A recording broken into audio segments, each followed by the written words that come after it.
Hey guys, Phoenix Remain here, and this is my review of Empire. I gotta first, please, if you haven't done so, like, subscribe, feel free to comment. I'm gonna have all my social media links up, so you can join me on Facebook, LinkedIn, Instagram, Twitter, all the usual suspects. I am very interactive on Facebook. Um, but this is Empire.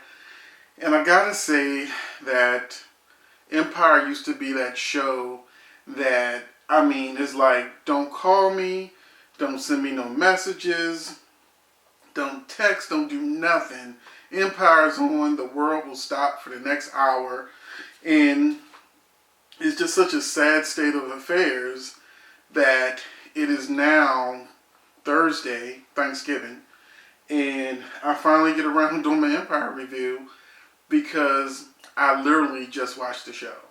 It was DVR'd last night. I actually forgot the Empire was even coming on last night. And when I turned it on, it was like the last 5 minutes, so you know what I saw at the last 5 minutes. So I was like, this is really fucked up. That I forgot Empire was on. I DVR'd it, but I didn't get around to watching it until um, like 1 o'clock the next day, 1:30 the next day. So I'm like, it's just that sad of an affair. It went from being my favorite show to I catch it when I catch it, and I think that's the same way for a lot of people because their ratings are down. But once you add in the DVR numbers, the ratings go up again because people aren't seeing this as must see TV anymore.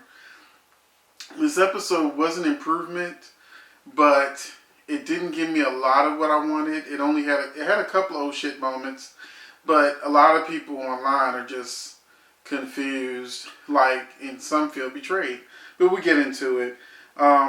One thing I noticed about this season that I didn't catch until now, the week before the mid-season finale, that they did the exact same thing with Hakeem that they did with Jamal. Last season was all about Jamal coming to his own. Hakeem was in the mix, but he wasn't really a major character. He was in there with subplots, but Hakeem has really been a major character, getting kidnapped, multiple love interests, and then they got Naomi Campbell coming back next week. So you got a lot going on with Hakeem. He's running the company with his mother. And I'm like, and it just dawned on me, this is what season 1 of Empire was like for Jamal.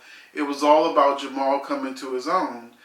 And now season 2, Jamal's spinning his wheels. He hasn't had a real storyline all season. He got a Pepsi commercial. Wow. That's not a storyline. His boyfriend, who he dumped last season, cheated on him. And they haven't shown him since. They didn't show a blow up. They didn't show the breakup. They might easily, who fuck knows. They haven't really given two shits about Jamal this season. It's just like, give him a mic, sing, bitch, and move on. But they put a lot of effort into Hakeem. And they haven't really even done much with Andre. Last year, Andre had the bipolar shit going on. This year, what has Andre really done other than go to church? Really. So they banked on the show being about Hakeem and Lucius because even Cookie hasn't even had any real storytelling. And Anika, this is the first episode where Anika's really been Anika. When she put Laura in her place in this episode, that's the same thing she was doing with Cookie. Now I was like, that's the Anika that people want to see. But Hakeem's in charge. Candace and Cookie run around Philadelphia looking for Carol. Vivica Fox, I'm still not impressed. I have another here on my notes. I have another note here that they used Janet Jackson's Burn It Up, which we're still waiting for a video. But that's about, single came out, 2-3 months ago? Album came out. Anyway. Is it just me, or is that like one of the first times they've used some music that didn't have anything to do with Empire? that just kind of weird to me. That stood out because I'm not used to hearing other people's music on Empire. Um, Laz is divided because between his gang and Cookie, showing that he's still in love with her. That he's actually in love with her. It's not a game.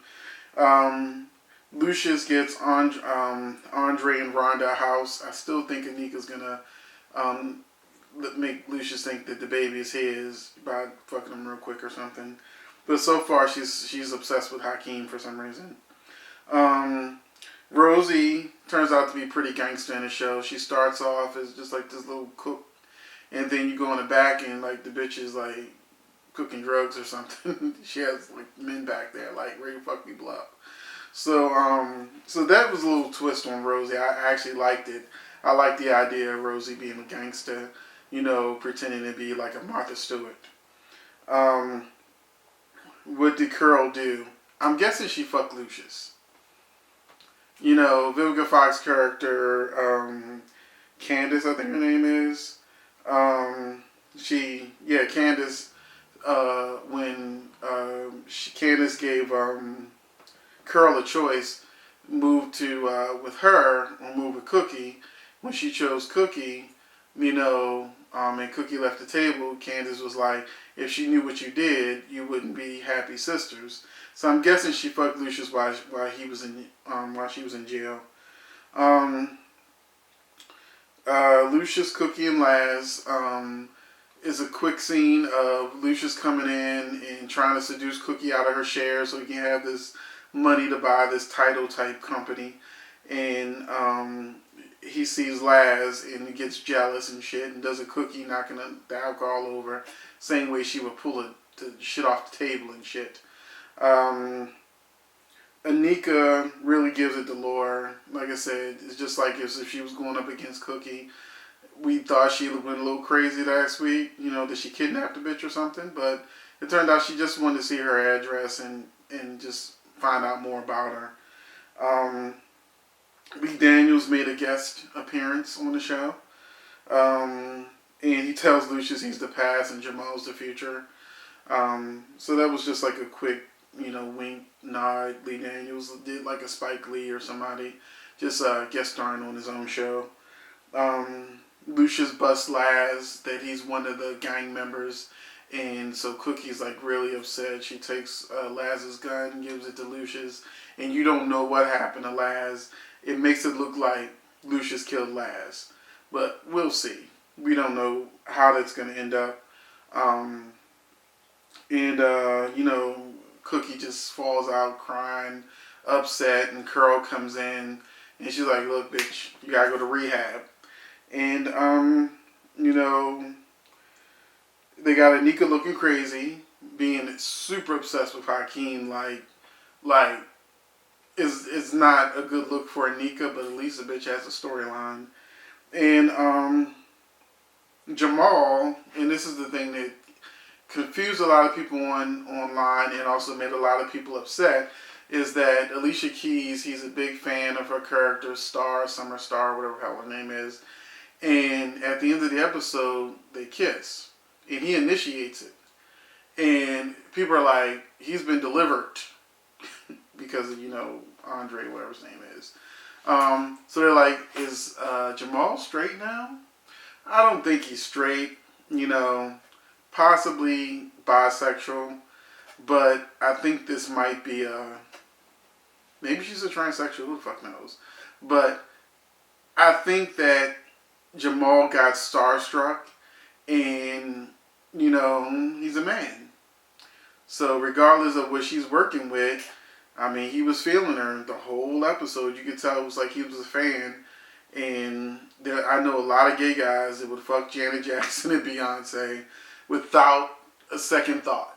So I'm not going to jump to conclusions about the storyline, but knowing that I know a lot of gay guys that would fuck the shit out of Beyonce, Janet Jackson, Rihanna, even Katy Perry and all of them, then, it's not unrealistic, so if you're gay and you're upset right now, but you probably would fuck Beyonce if you had the opportunity, at least eat her pussy or something, then stop being mad. It's only a TV show. Because, hell, just pretend she's Beyonce. You'd probably do it too. So until next week, where I will definitely be reviewing the Midsummer finale. It looked really good. And then the show won't be back till March 30th. So hopefully they pull out all the stops for this finale. And I hope you enjoyed this review. I just ran it down to you. My lack of excitement for the show is pretty clear. But my love for you has not changed. I love all my subscribers. You know, I love the people who like, comment, share this experience with me. So hopefully you've enjoyed it and you will continue to follow me and join me. Thank you.